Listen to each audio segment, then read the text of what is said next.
হাই বন্ধুসকল, আপোনালোকক Assam update YouTube চেনেলটোলৈ স্বাগতম জনালোঁ। মুখ্যমন্ত্ৰীৰ বৃহৎ ঘোষণা, অকল চাকৰি পোৱা আশাতে বহি নাথাকিব মুখ্যমন্ত্ৰীসকলে। বিভিন্ন ধৰণৰ খেতি কৰি উন্নতি কৰক, কোনো এটা সময় এনে নষ্ট নকৰিব বুলিও ক'লে মুখ্যমন্ত্ৰীয়ে। বহুত গুৰুত্বপূৰ্ণ কথা ক'লে আৰু বহুতো গুৰুত্বপূৰ্ণ কথা। বন্ধুসকল, আপোনালোকে ভিডিঅ'টো চাই থাকিব শেষলৈকে, আৰু যদি চেনেলটোত নতুন আহিছে ভিডিঅ'টো লাইক কৰি চেনেলটো ছাবস্ক্ৰাইব কৰি ল'ব এনেকুৱা ধৰণৰ আপডেটবোৰ পাই থাকিবলৈ। গতিকে চাই থাকিব ভিডিঅ'টো শেষলৈকে, সকলোখিনি কথা গম পাব ভিডিঅ'টোত। যদি ঘৰত কোনো এটা সময় আমি অবাবতে নষ্ট নকৰি আমাৰ অসমখনলৈ আমি যদি স্বাৱলম্বিতা আনিব লাগে, আত্মনিৰ্ভৰশীলতা আনিব লাগে, ৰাজ্যৰ এপেডাৰ সৈতে আমি ব্যৱস্থা গ্ৰহণ কৰি অসমৰ বিভিন্ন হৰ্টিকালচাৰৰ সামগ্ৰীসমূহ দেশৰ বাহিৰলৈ ৰপ্তানি কৰাৰো ব্যৱস্থা হাতত লৈছিলোঁ। আজিও আমি দেখা পাওঁ যে আমাৰ কৃষকসকলে মাত্ৰ এটা খেতি কৰে। যোৱা নিৰ্বাচনৰ সময়ত মই ভাৰতৰ মধ্যপ্ৰদেশ, ছত্তীশগড় আদি ৰাজ্যত ভ্ৰমণ কৰাৰ সুযোগ পাইছিলোঁ, তাৰ গাঁৱে গাঁৱে যোৱাৰ সুযোগ পাইছিলোঁ। তাত মই দেখা পাইছিলোঁ যে প্ৰত্যেকজন কৃষকে তিনিটাকৈ খেতি কৰে। খেতি পথাৰৰ মাজত চাৰিসীমা নিৰ্ধাৰণৰ বাবে বাণিজ্যিক পৰ্যায়ৰ গছ গছনি তেওঁলোকে খেতি পথাৰত লগায়, আৰু প্ৰত্যেকটো পৰিয়ালে যথেষ্ট ধৰণৰ হৰ্টিকালচাৰৰ সামগ্ৰী উৎপাদন কৰে। কিন্তু ইয়াৰ বিপৰীতে আমাৰ ৰাজ্যখনত এতিয়াও আমাৰ কৃষকসকলে তৃতীয়টো খেতিৰ কথা আমি বাদ দিম, দ্বিতীয়টো খেতিও এতিয়ালৈকে কৃষকসকলে যথেষ্টভাৱে কৰিব পৰা নাই।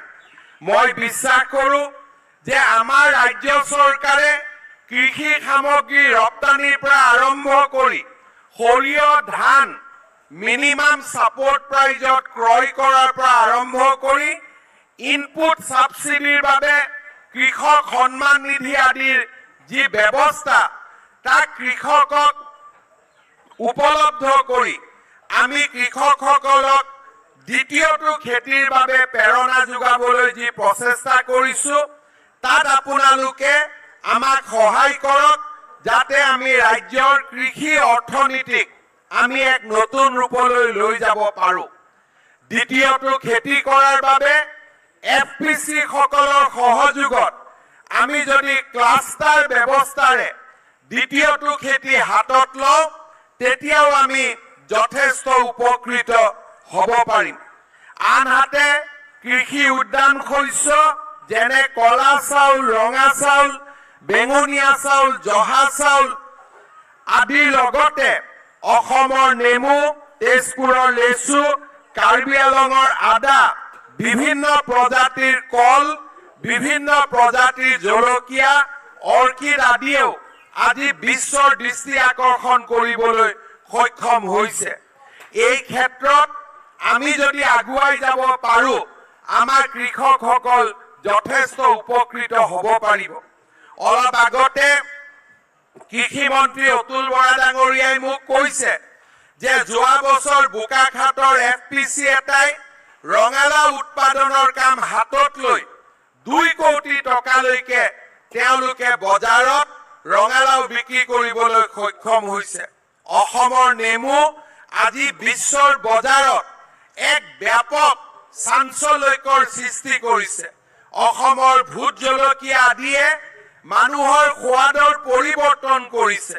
মই বিশ্বাস কৰোঁ যে আমাৰ অসমৰ বাপতি সাহোন কৃষি সামগ্ৰীসমূহ আধুনিকভাৱে আমি উৎপাদনৰ পৰ্যায়লৈকে লৈ গৈ আমি এখন অনন্য বজাৰ বিশ্বতে আমি দখল কৰিবলৈ সক্ষম হ'ম।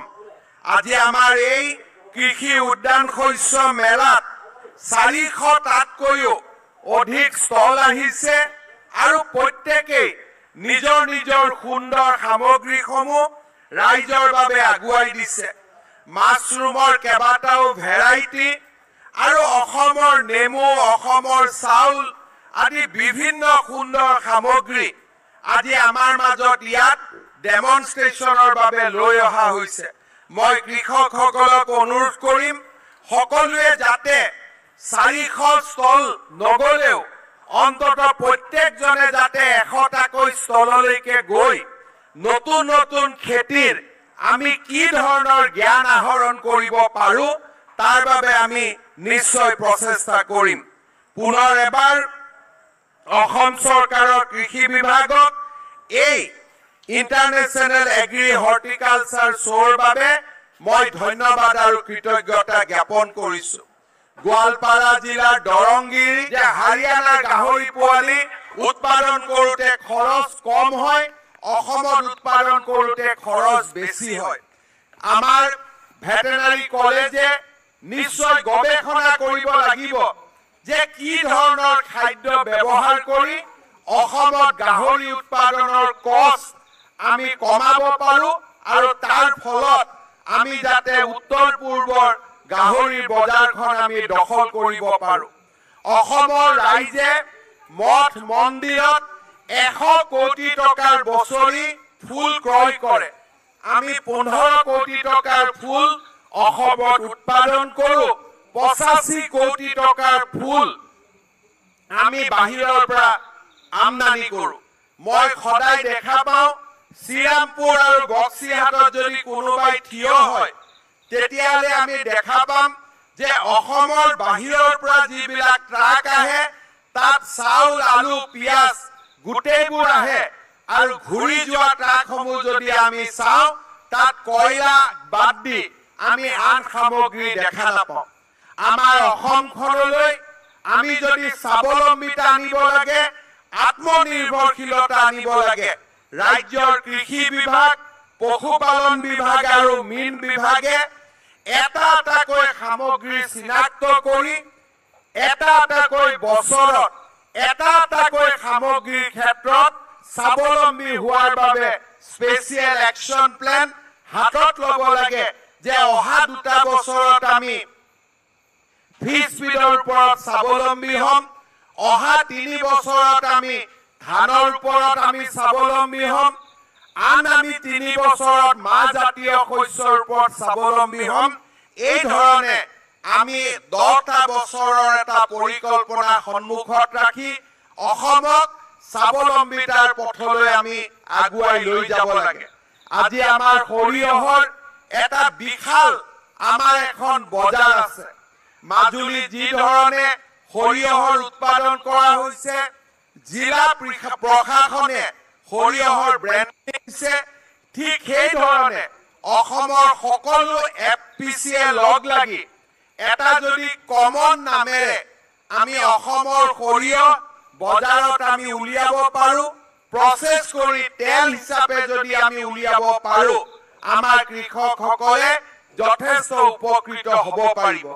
আৰু মই ভাবো সেই ধৰণে মাছৰুম আদিৰ ক্ষেত্ৰতো আমি বিশ্বত আজি যিটো মাছৰুমৰ সমাদৰ, সেই ধৰণৰ বজাৰখন আমি দখল কৰিব পাৰো। আজি অসমৰ মৌ আমি বাহিৰলৈ পঠাইছো, কিন্তু যিমান মৌ লাগে আমি উৎপাদন কৰিব পৰা নাই। আমাৰ অসমৰ প্ৰতি ঘৰ মানুহৰ ঘৰত মৌ উৎপাদন হ'ব পাৰে।